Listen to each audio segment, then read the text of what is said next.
Petit point leçon. Comment faire un raisonnement par récurrence? Voici un schéma type pour pouvoir faire des démonstrations par récurrence. Il y a plusieurs façons de le faire.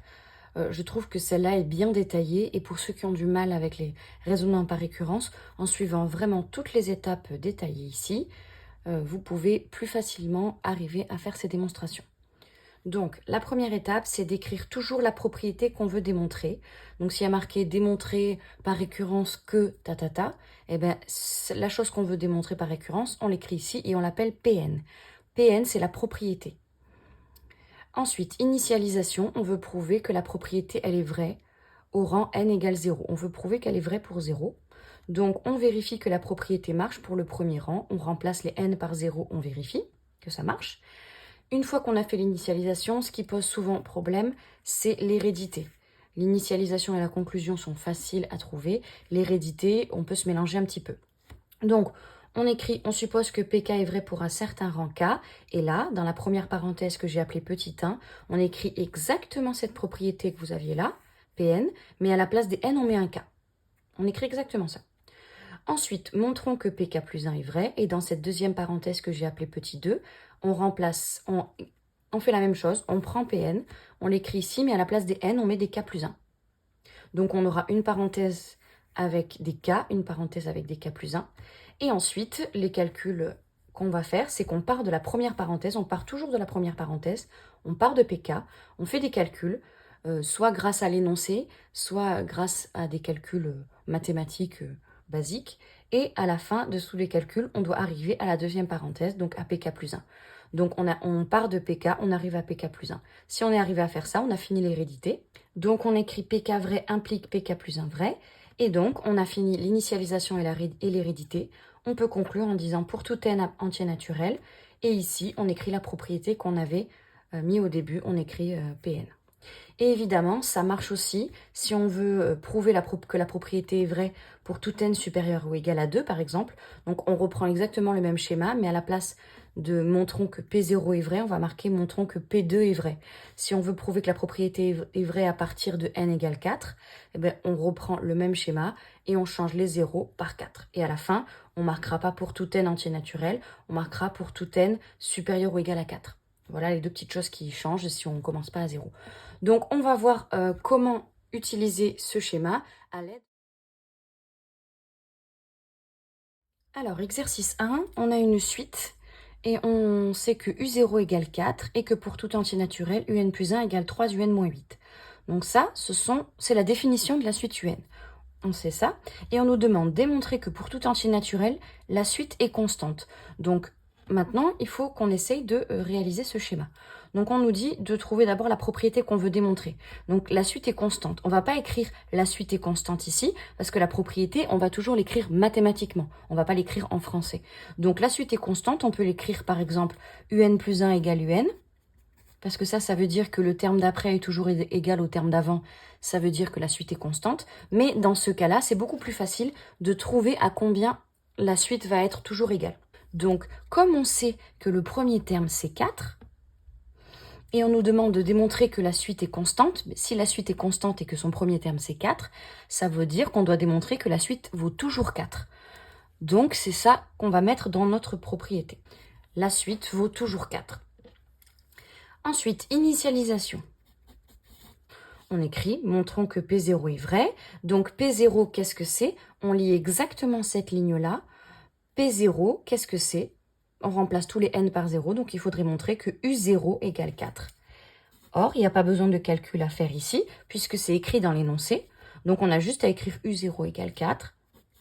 Donc P de 0 est vrai. L'initialisation, c'est bon. L'initialisation, à chaque fois, on regarde la propriété et on remplace le n par 0, ou 1 ou 2, évidemment, comme on a dit précédemment. Donc maintenant, l'hérédité. Donc pour l'hérédité, on écrit exactement tout le schéma. On suppose PK vrai pour un certain rang K.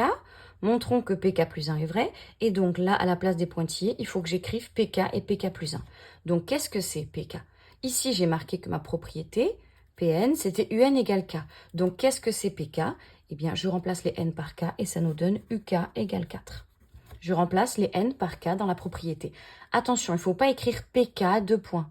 là-dedans, puisque la propriété, elle est écrite après les 2 points. Donc là, c'est pour éviter d'écrire la propriété est, 2 points, UN égale 4. Donc vraiment, la propriété, elle commence après les 2 points. Très, très important. Et ensuite, montrons que pk plus 1 est vrai.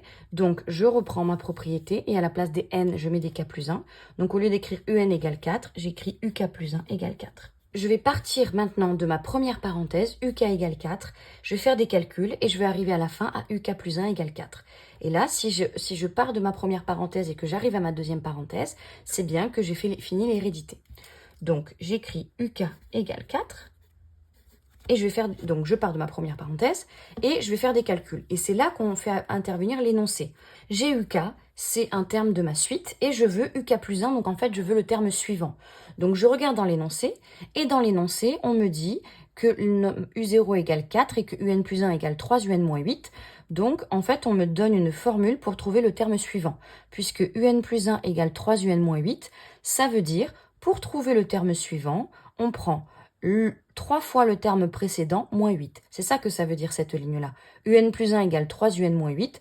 Pour trouver le rang 10, par exemple, pour trouver U10, je fais 3 fois U9, moins 8. Donc pour trouver un rang, je fais 3 fois le précédent, moins 8.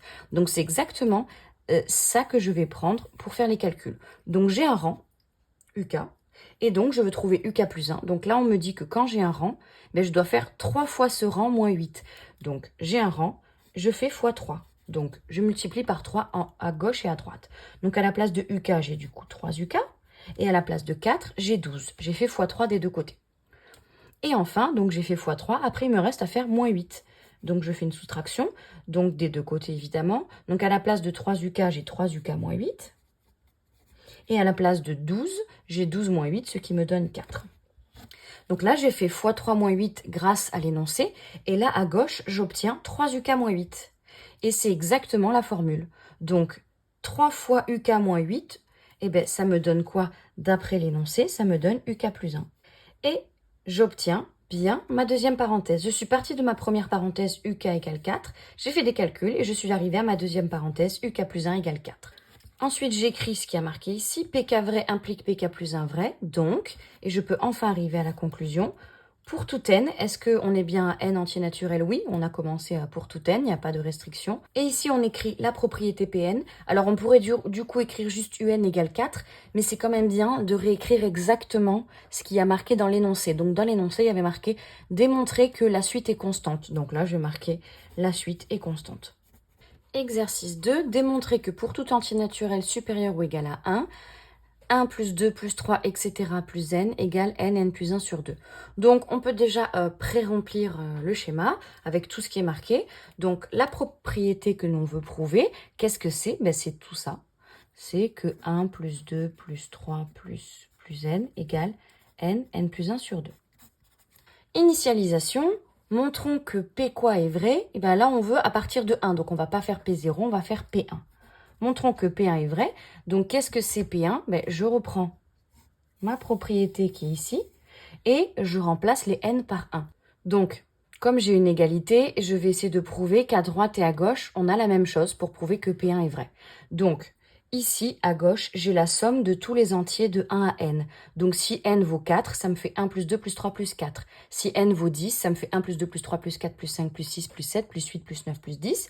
Et quand n vaut 1, ça s'arrête à 1. C'est la somme de tous les entiers de 1 à 1, donc ça s'arrête à 1. Donc ici, pour P1, ici j'ai 1. Et maintenant, je vais calculer de l'autre côté. À gauche, la somme de tous les entiers de 1 à 1, ça me fait 1. Et maintenant, à droite, je vais calculer n plus 1 sur 2 quand n vaut 1. Donc, ça me fait 1 plus 1 sur 2. Ça me fait 1 fois 2 sur 2. Et ça me donne aussi 1. Donc, à gauche et à droite, j'ai l'égalité quand n vaut 1, puisque j'ai 1 des deux côtés. Donc, P1 est vrai. Hérédité, on suppose PK vrai pour un certain rang K. Donc, dans la parenthèse, j'écris exactement toute ma propriété, mais à la place des n, je mets des K. Donc, j'ai 1 plus 2 plus 3 plus K égale K plus 1 sur 2. Montrons que PK plus 1 est vrai. Donc, PK plus 1, je reprends toute ma propriété et à la place des n, je mets des K plus 1. Donc, ça me donne 1 plus 2 plus 3 plus K plus 1 égale, à la place de n, je mets K plus 1 À la place de n plus 1, je mets k plus 1 sur 2. Donc, j'ai mon 1 et mon 2. Comme dans mon 2, il y a quand même pas mal de parenthèses, pas mal de choses factorisées, le plus facile pour ne pas se tromper dans les calculs, avant de commencer à faire cette étape-là où on part de la 1 pour arriver à la 2, il vaut mieux quand même développer un petit peu, simplifier un peu les calculs de la 2. Ici, dans cette première parenthèse, j'ai k plus 1. Ici, k plus 1 plus 1, ben, ça me donne k plus 2 sur 2.